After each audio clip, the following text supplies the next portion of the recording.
Hello friends, कला master के YouTube channel पर एक बार फिर से आप सभी का स्वागत है। हम लोग पढ़ रहे हैं राजस्थान शैली से रिलेटेड क्वेश्चन आंसर। आज उसी श्रृंखला में हम प्रैक्टिस सेट नंबर 2 लेकर आए हैं। मैंने आपको कल बताया था कि हम राजस्थान शैली के ऊपर 3 प्रैक्टिस सेट लेकर आएंगे। पहला हो गया है, आज दूसरा है, कल हम तीसरा देखेंगे। तो आइए देखते हैं देर ना करते हुए। देखिए, सबसे पहला क्वेश्चन आपके सामने है पिछवई। यहाँ पिछवाई लिख गया है, पिछवई होगा, पिछवई। चित्रण किस शैली की देन है? ये बहुत इंपॉर्टेंट क्वेश्चन है क्योंकि पिछवई बहुत महत्वपूर्ण पार्ट था चित्रकला में। तो आप बताइए कि पिछवई चित्रण किस शैली की देन है? बहुत अच्छे से हम लोग नाथ शैली में इसको पढ़े हैं, बहुत डिटेल में पढ़ा हुआ है हम लोगों ने इसको। पिछवई जो है नाथ शैली, नाथ द्वारा शैली की देन है।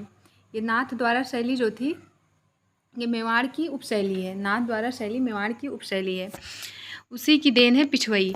उसमें आप अगर आप लेक्चर में जाएंगे, राजस्थानी शैली पढ़ेंगे डिटेल में, जो थ्योरी वाला लेक्चर है उसमें आप अगर नाथ नाथ द्वारा शैली पढ़ेंगे उसमें आपको मिलेगा, मैंने विशेषताओं में लिखवाया है कि पिछवई जो है ये नाथ द्वारा शैली की निजी विशेषता थी। तो वही वहाँ निजी विशेषता का मतलब यही है कि ये जो पिछवई है ये नाथ द्वारा शैली में ही इसका उद्भव हुआ है, इसके पहले ये नहीं था। इसीलिए यहाँ क्वेश्चन बना है आपके सामने, पिछवई चित्रण किस शैली की देन है। देखिए यहाँ पर लिखा हुआ है पिछवई चित्रण किस शैली की देन है। देन का मतलब किस शैली की उपज है। ठीक, तो पिछवई जो है नाथ द्वारा शैली की देन है। और ये पिछवई मैंने बताया भी, चित्र के माध्यम से आपको बताया था, जो नाथ द्वारा की प्रतिमा थी, इनके पीछे जो सजावट वाले पर्दे, इस प्रतिमा का मतलब मूर्ति है, ये जो मूर्ति है नाथ द्वारा की, इसके पीछे ये जो सजावट वाले पर्दे लगाए जाते थे, खूब सजा बजा के अलंकरण करके, इन पर्दों में बहुत अलंकरण किया रहता था। अलंकृत पर्दे ये जो पीछे थे नाथ द्वारा प्रतिमा के, इसी को जो है पिछवई बोलते थे, और ये नाथ द्वारा शैली की विशेषता है। अगला क्वेश्चन अगर देखें, राजपूत शैली किसका सम्मिलित रूप है? ये तो आपको पता ही है कि आनंद केंटिस कुमार स्वामी ने 1916 ईस्वी में जो अपनी राजपूत पेंटिंग्स में 2 भागों में बांटा है राजपूत शैली को, एक राजस्थानी और दूसरा पहाड़ी। तो ये देखिए इसका आंसर क्या है, राजस्थानी या पहाड़ी, इन दोनों का मिश्रण है राजपूत शैली। और इसको जो है आनंद कुमार केंटिस स्वामी ने 1916 ईस्वी में अपनी जो पुस्तक लिखी थी राजपूत पेंटिंग्स के नाम से, उसी में इसका जिक्र किया है। उन्होंने राजपूत शैली को 2 भागों में बांटा है। अगला क्वेश्चन आपके सामने है, निहाल चंद कलाकार किस शैली से संबंधित है? देखिए, जब आपको क्लास थ्योरी वाली क्लास आपकी ली जा रही है, उसमें सारी लेक्चर में सारी शैलियों में आपको चित्रकारों की लिस्ट बताई गई है, चित्रों की लिस्ट बताई गई है। वहाँ जब पढ़ते हैं हम लोग को ये नहीं समझ में आता है कि कैसे सवाल इससे बनेंगे, लेकिन जब आप प्रैक्टिस करते हैं उसी टॉपिक पे तो आपको अंदाज़ा हो जाता है कि जो आपने पढ़ा है वो सही दिशा में पढ़ाई की है। अब देखिए, जो सभी शैलियों में अगर कोई आप लोगों में से कोई लेक्चर देखा होगा तो उसको पता होगा कि मैंने सभी शैलियों में जो इम्पॉर्टेंट चित्रकार है उस शैली से रिलेटेड, या इम्पॉर्टेंट चित्र है उस शैली से रिलेटेड उसको इकट्ठे लिखवा दिया है। तो आप यहाँ पर देखिए, इसी टाइप के क्वेश्चन आपके सामने आएंगे उन चित्रकारों या चित्रों से। जैसे कि निहाल चंद का नाम दे दिया कि निहाल चंद कलाकार किस शैली से संबंधित है, अब शैलियाँ दे दी गई। और क्या होगा, एक ऐसा क्वेश्चन भी आपके सामने बन सकता है, ये जो चित्रकार का नाम क्वेश्चन में दे दिया है, यहाँ पर 4 चित्रकारों के नाम लिख देगा। ठीक, ऑप्शंस में आपके 4 चित्रकारों के नाम लिख देगा और पूछेगा कि मान लीजिए आपसे पूछ लिया मेवाड़ शैली के चित्रकार इनमें से कौन है, या फिर आपसे पूछ लेगा कि मेवाड़ शैली का चित्रकार इनमें से कौन नहीं है। 3 मेवाड़ शैली का चित्रकार दे दिया, एक मेवाड़ किसी अन्य शैली का चित्रकार दे दिया, तो आपसे पूछा जा सकता है कि इन चित्रकारों दिए गए चित्रकारों में से कौन मेवाड़ शैली का चित्रकार नहीं है। एक ये टाइप हो गया। दूसरा टाइप ये हो गया सवाल का, एक मेवाड़ शैली का चित्रकार दे दिया, 4 जो है अन्य शैलियों को चित्रकार दे दिया। आपसे पूछेगा कौन मेवाड़ शैली से संबंधित चित्रकार है, तो आपके पास एक ऑप्शन सही होगा। और ये वाला सवाल जो आपके सामने है, इसमें देखिए पूछा जा रहा है निहाल चंद कलाकार किस शैली से संबंधित है। ऐसे ही सवाल आपसे चित्रों में भी पूछे जा सकते हैं। अब आपको समझ मतलब ये है कि एक ही टॉपिक से, एक ही क्वेश्चन से आपको लैंग्वेज घुमा घुमा के कई टाइप के क्वेश्चन पूछे जा सकते हैं। तो यहाँ पर देखिए एक नया टाइप है कि निहाल चंद कलाकार किस शैली से संबंधित है, तो ये राजस्थान शैली से संबंधित है। ठीक, अगला क्वेश्चन है, आपको डिटेल में पढ़ना हो तो आप क्लास ज़रूर देखिए। यहाँ पर सिर्फ हम क्वेश्चन आंसर देखें क्योंकि ये प्रैक्टिस सेट की श्रृंखला है। थ्योरी की क्लास हम बहुत अच्छे तरीके से पढ़ चुके हैं। अब देखिए अगला क्वेश्चन है, राजस्थानी शैली का मूल स्रोत क्या है? राजस्थानी शैली का मूल स्रोत, अगर आप लोगों ने जो मेरी पहली वीडियो थी राजस्थान का उद्भव और विकास करके, उसको देखेंगे, उसमें बहुत अच्छे तरीके से बताया है राजस्थान का उद्भव और विकास कैसे होता है, उसका मूल स्रोत वहीं से पता चलता है। तो राजस्थान शैली का मूल स्रोत अपभ्रंश शैली है। इसका मतलब ये है मूल स्रोत का कि ये अपभ्रंश शैली ही धीरे धीरे परिवर्तित होकर राजस्थान शैली में बदल गई। पहले अपभ्रंश शैली थी ये। उस वीडियो में आपको इसका आंसर डिटेल में मिल जाएगा, जो राजस्थान का उद्भव और विकास वाला वीडियो है। अगला क्वेश्चन है आपके सामने, कोटा शैली की प्रमुख विशेषता क्या है। बहुत अच्छा क्वेश्चन है, ये बहुत इंपॉर्टेंट भी है आपके लिए, क्योंकि कोटा शैली की बहुत स्पेशल जो है वो थी, प्रमुख विशेषता थी कि शिकार दृश्य। कोटा शैली में जो है शिकार दृश्यों का चित्र बहुत बनाया गया है। तो कोटा शैली की प्रमुख एक चीज़ और आप लोग ध्यान रखिए, यहाँ पर क्या लिखा हुआ, प्रमुख विशेषता। सिर्फ विशेषता नहीं पूछता, जब कहीं भी प्रमुख या सर्वाधिक या प्रथम पूछे तो आप लोग सब क्वेश्चन में शब्दों को ज़रूर पकड़िए। यहाँ पर पूछा है प्रमुख विशेषता, तो कोटा शैली की प्रमुख का मतलब मेन विशेषता क्या थी, कि जिसके बिना जो है आप कोटा शैली को कोटा शैली मानिए ही नहीं। वही जो प्रमुख विशेषता होती किसी शैली की, उसी की वजह से वो अन्य शैलियों से अलग होती है। समझ में आ गई आपको बात। तो अब देखिए, कोटा शैली की प्रमुख विशेषता शिकार दृश्य है। अब अगला क्वेश्चन देखिए, साहिब राम किस शैली के चित्रकार थे। अब हम ज़्यादा बात नहीं करेंगे, सिर्फ क्वेश्चन देखेंगे। देखिए, साहिब राम किस शैली के चित्रकार है, आपको मैंने बताया किस टाइप के क्वेश्चन पूछे जाएंगे। तो साहिब राम जो है जयपुर शैली के चित्रकार हैं, बहुत इंपॉर्टेंट चित्रकार हैं ये। ठीक, साहिब राम जयपुर शैली के चित्रकार हैं। अगला सवाल आपके सामने है, ढूढ़ार शैली किस नाम से जानी जाती है। अब देखिए, मैंने आपको इसको पढ़ाया बहुत अच्छे तरीके। ढूढ़ार शैली जो है जयपुर के नाम से जानी जाती है।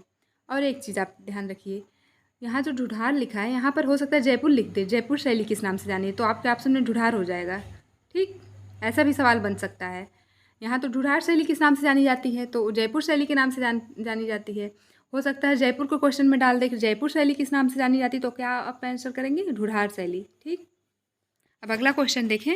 अगला क्वेश्चन आपके सामने है, मोटी एवं नाटी मानवाकृति जो है किस शैली में बनी। यहाँ नारी नहीं होगा, मोटी एवं नाटी मानवाकृति किस शैली की देन है, बताइए।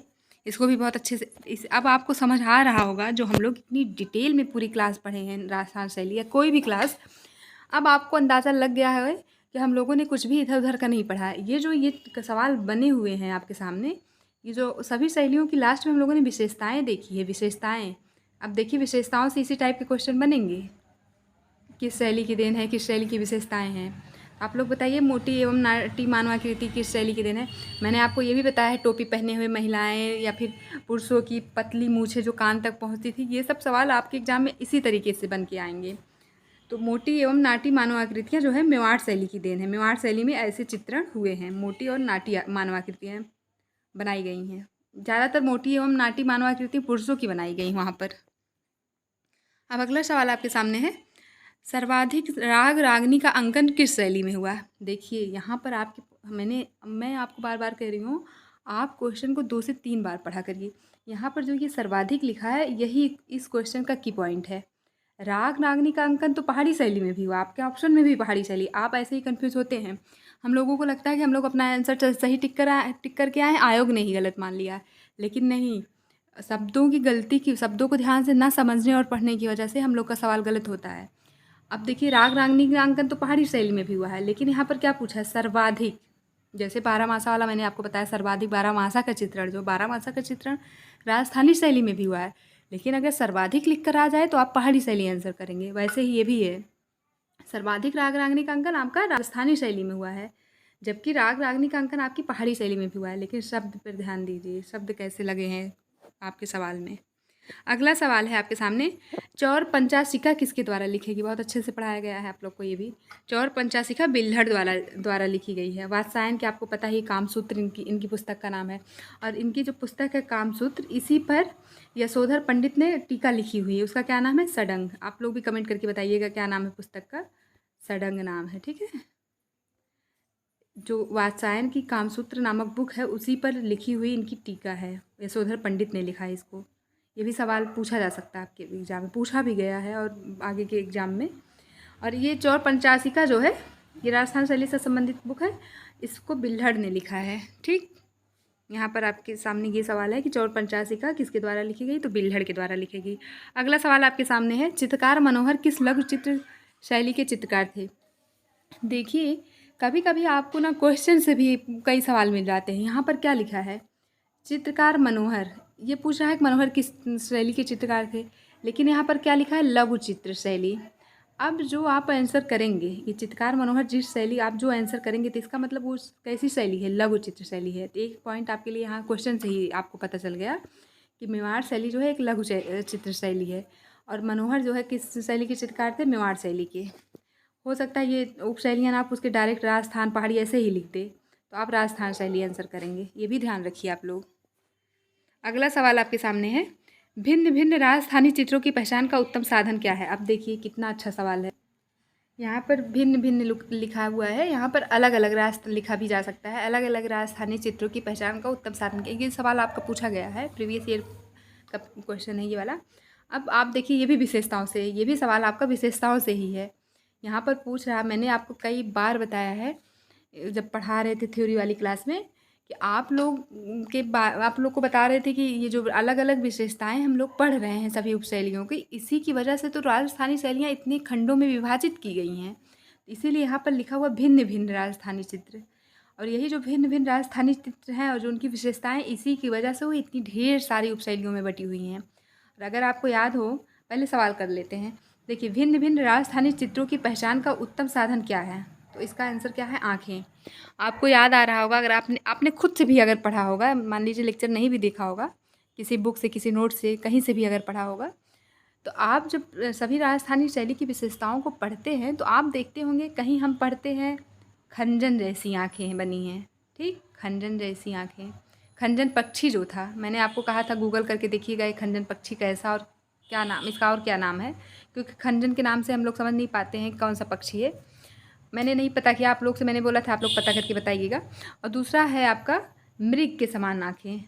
कई विशेषताओं में हमने पढ़ा मृग के समान आँखें, और कई जगह पढ़ा मैंने मीनाकृत आँखें। अब आपको समझ में आ रहा होगा कि ये जो आँखें हैं, हर शैलियों में लगभग अलग अलग प्रकार की आँखें बनाई गई हैं। तो यही राजस्थानी चित्रों की उत्तम पहचान का साधन है।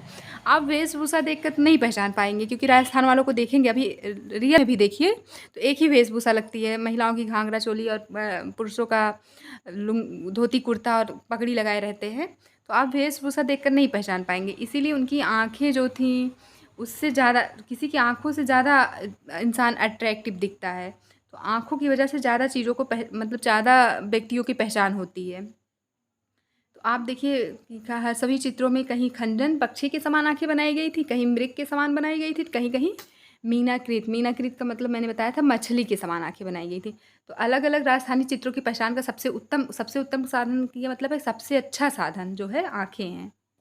चित्रों में आँखें अगर आप देख लीजिए, तो जो पारखी होगा, जो जानकार होगा कला का, वो बता सकता है ये किस शैली का चित्र है आँखों को देखकर। तो आज हम लोग यही 12 क्वेश्चन करेंगे, कल हो सकता है हम लोग 15 क्वेश्चन करेंगे राजस्थान शैली पे। इस तरह आपके पास 50 से 60 क्वेश्चन आपके सामने हो जाएंगे। आज की प्रैक्टिस सेट में आपके पास 12 क्वेश्चन हुए, कल के प्रैक्टिस सेट से आपके पास 10 क्वेश्चन हुए। और अगर आप लोगों ने झालावाड़ शैली, जिस पे थंबनेल लगा हुआ है लेक्चर में, अगर कला मास्टर के यूट्यूब चैनल पर जाएंगे तो झालावाड़ थंबनेल करके एक लेक्चर है आपके लिए, उसमें भी आपके सामने 10 क्वेश्चन राजस्थान शैली से करवाया गया। वहाँ के क्वेश्चन बहुत टॉप लेवल के हैं, उसको आप लोग ज़रूर देखिएगा, बहुत अच्छे क्वेश्चन हैं वहाँ पे। तो 10 क्वेश्चन वहाँ हो गए आपके, 10 कल वाली वीडियो में हो गए और 12 आज हो गए। तो इस तरह आपके पास 32 क्वेश्चन हो गए, 15 से 20 क्वेश्चन आपको कल करवा दिया जाएंगे। तो इस तरह आपके पास एक टॉपिक से 60 से 65 क्वेश्चन हो जाएंगे। और अगर आप थ्योरी क्लास देख लेंगे, उसके बाद ये 65 सवाल कर लेंगे, तो यकीन मानिए आप जो है मैक्सिमम फ़ायदे में रहेंगे। बहुत बहुत रेयर केस में ही आपके क्वेश्चन गलत होंगे। हम ये दावा नहीं कर सकते कि आप 100 में 100 करके आएंगे, क्योंकि कुछ चीज़ें ह्यूमन एरर की वजह से गलत हो सकती हैं, कुछ चीज़ें हो सकता है आपको ना भी आएँ, लेकिन आप फ़ायदे में बहुत रहेंगे अगर ये थ्योरी वाली क्लास देखते हैं और प्रैक्टिस सेट, ये 65 सवालों की प्रैक्टिस सेट कर लेते हैं, और साथ में आप कुछ बुक्स से प्रैक्टिस कर लेते हैं, तो आप ज़रूर सिलेक्ट हो जाएंगे। तो आज के लिए यही इतना ही, हम फिर मिलेंगे कल। Thank you so much.